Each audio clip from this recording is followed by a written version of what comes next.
ఈ ఫ్రెండ్స్ అన్న కొత్తడు ఏం చేస్తాడు ఊపిరి సరిపెట్టలేదు సార్ నాకు అలాగే హలో వెల్కమ్ బ్యాక్ టు పండు. ఇది is non spoiler with film చరిత్ర కామాక్షి. ఇది ఈటీవీలో స్ట్రీమ్ అవుతుంది. ఓకే, ఇక ఆఫీస్కి పోయిన ఇక డల్గా అని చెప్పి ఓపెన్ చేసిన మూవీ చూడడం. ఫస్ట్ 1 hour మంచిగా వెళ్తా ఉంటది. ఒక మనకే పెళ్ళైనట్టు ఫీల్ గుడ్కి వెళ్ళిపోతా ఉంటది. అరే మనకే పెళ్ళయిందా, అరే భలే ఉంది అనిపిస్తుంది. #90s టచ్ కూడా ఉంటది. అండ్ 90s సాంగ్స్ ఉంటాయి, కమల్ హాసన్ గారి సాంగ్స్ ఉంటాయి. అక్కడ ఇక్కడ అంతా బాగుంటది. ఫీల్ గుడ్ అనమాట. 1 hour అయితే అసలు హెవీ, అరే ఏంది ఇది అని భలే అనిపిస్తుంది. దివ్య శ్రీపద గారి పర్ఫార్మెన్స్ పీక్ ఉంటుంది, మామూలుగా ఉండదు.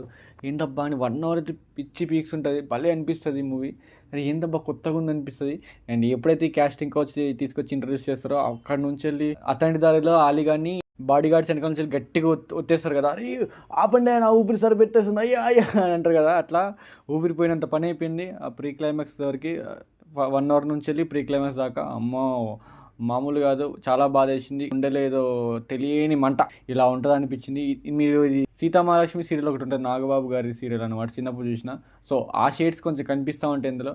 కానీ క్లైమాక్స్ మాత్రం పాజిటివ్గానే ఎండ్ చేస్తారు. కానీ క్లైమాక్స్ ఇవ్వాల్సింది బాగానే ఇస్తారు. కానీ స్టిల్ ఆ పాయింట్ తీసుకున్నప్పుడే నాకు మాత్రం మామూలుగా భయం లేదు. ఏంది ఇది అనేసి అసలు ఆ ఫీల్ అయినోనే చాలా. మనం ఫస్ట్ హాఫ్ ఒక సినిమా, సెకండ్ హాఫ్ ఇంకో సినిమా అనిపిస్తుంది. ఫస్ట్ హాఫ్ తీసుకెళ్ళి ఇంటెన్షన్స్ మొత్తం ఒక లెవెల్లో ఉంటాయి ఫస్ట్ 1 hour వరకు. అరే ఫీల్ గుడ్ కదా, ఒక ఫీల్ గుడ్ మూవీ కదా అని అనిపిస్తుంది. ఎప్పుడైతే ప్రీ క్లైమాక్స్ చూపిస్తారో అక్కడ మాత్రం ఆకాశం వచ్చి తల మీద పడినట్టు అనిపిస్తుంది. ఇంకా క్లైమాక్స్లో అది చేంజ్ చేయకపోతే, మార్చకపోతే నేను మాత్రం చాలా ఫీల్ అయ్యేటోని. అమ్మో అనిపించింది, ఇలాంటి సినిమాలు నీకు తీసి జనాల్ని చేంజ్ చేస్తారు అనిపించింది. కానీ ఫైనల్లీ డైరెక్టర్ గారు క్లైమాక్స్లో కొంచెం పాజిటివ్గానే ఇచ్చారు. అండ్ పర్ఫార్మెన్స్ విషయానికి వస్తే దివ్య శ్రీపద గారు అయితే చించి చాట చేసి ఇస్త్రీ చేసి గన్ చేసి ఇచ్చి పడేసారు. పర్ఫార్మెన్స్ అయితే పీక్ ఉండే. ఈమె యాక్చువల్లీ ఫ్రెండ్ క్యారెక్టర్స్ రోల్ నుంచి వచ్చి ఉండే. ప్రతి సినిమా హీరోయిన్లో ఫ్రెండ్ క్యారెక్టర్ రోల్ ఉంటుంది. అక్కడ నుంచి వెళ్ళి మంచి హీరోయిన్ రోల్కి వచ్చారు. అభయ్ నవీన్ గారు అయితే హీఈస్ డీసెంట్ ఇన్ పర్ఫార్మెన్స్. కానీ జైల్ సీన్స్లో అరవడం కానీ ఏడవడం కానీ ఎక్కువ పర్ఫార్మెన్స్ అయితే అనిపించలే. స్కోప్ ఉండే ఇంకా ఆ క్యారెక్టర్ ఇంకెవరైనా చేసి ఇంకా పర్ఫెక్ట్ అని అనిపించిండే. అండ్ 100 marks వేయలేను కానీ జస్ట్ ఓకే పర్ఫార్మెన్స్. ఫ్యామిలీస్ చూడొచ్చు అంటే చూడొచ్చు, కానీ స్టిల్ జైల్ సీన్స్ అయితే చాలా డిస్టర్బింగ్ అనిపిస్తుంది, చాలా బాధేస్తూ ఉంటుంది. కొన్ని సీన్స్ చాలా డిస్టర్బింగ్ అనిపిస్తుంది. ఎగ్జామ్ ఫ్యామిలీస్ అయితే అవాయిడ్ చేయండి. నార్మల్గా అయితే పెళ్ళి అయ్యే వాళ్ళకి, పెళ్లి కాని వాళ్ళకి చాలా ఇంట్రెస్ట్ ఉంటుంది ఈ సినిమా మీద. చూద్దాం అని చెప్పేసి చూస్తే డిసప్పాయింట్ అవుతారు పక్క. చూసిన తర్వాత అర్థం చేసుకుంటే మంచిగా ఉంటుంది, కానీ చూసిన తర్వాత ఇట్లా జరుగుతుందని చెప్పి డిసప్పాయింట్ అవుతారు. యాక్చువల్లీ ఇది పేదరికానికి, డబ్బుకి, సినిమాకి లింక్ ఉంటుంది అనమాట.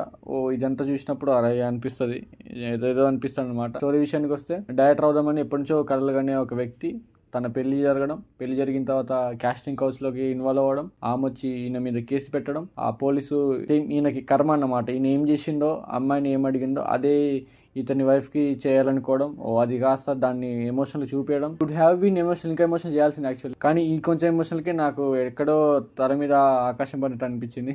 అండ్ ఫైనల్లీ కొంచెం పాజిటివ్గా ఎండ్ అయింది. కానీ ఇట్స్ జస్ట్ యావరేజ్ మూవీ అంటేనే, అయితే పెద్ద హిట్ అయితే కాదు. ఫస్ట్ 1 hour అయితే చూసి ఆపేస్తా అంటే ఆపేసేయండి జైల్ సీన్కి ముందు. అప్పటి వరకు అయితే బాగుంటుంది.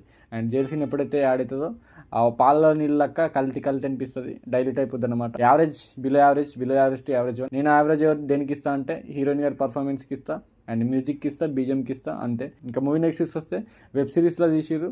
అండ్ కనెక్షన్ ఉండదు కొన్ని చోట్ల. సెకండ్ హాఫ్ జైల్ సీన్ నుంచి మొత్తం డిస్కనెక్ట్ అయిపోద్ది, చాలా బాధేస్తూ ఉంటుంది. క్యారెక్టర్స్ కూడా ఒక 6 తీసుకున్నారు, పెద్దగా ఏం అంత ఇంపాక్ట్ ఉండదు. అండ్ హీరో గారు ఇంకా గట్టి పర్ఫార్మెన్స్ ఇవ్వాల్సింది. అండ్ జైల్ సీన్స్ ఇంకొంచెం ఎమోషనల్ రాస్తుంటే ఇంకా వేరే లెవెల్లో హార్డ్ హిట్టింగ్ అయిపోయేది సినిమా. కానీ మంచి మెసేజ్తో ఎంజాయ్ చేసిరు. కానీ చూసినప్పుడైతే నాకైతే చాలా ఎట్లా అనిపించింది. మూవీ చూడొచ్చా అంటే 1 hour 30 minutes దీనికి క్రిస్పీ రన్ టైం అనమాట. ఖాళీ ఉంటే చూసేయండి.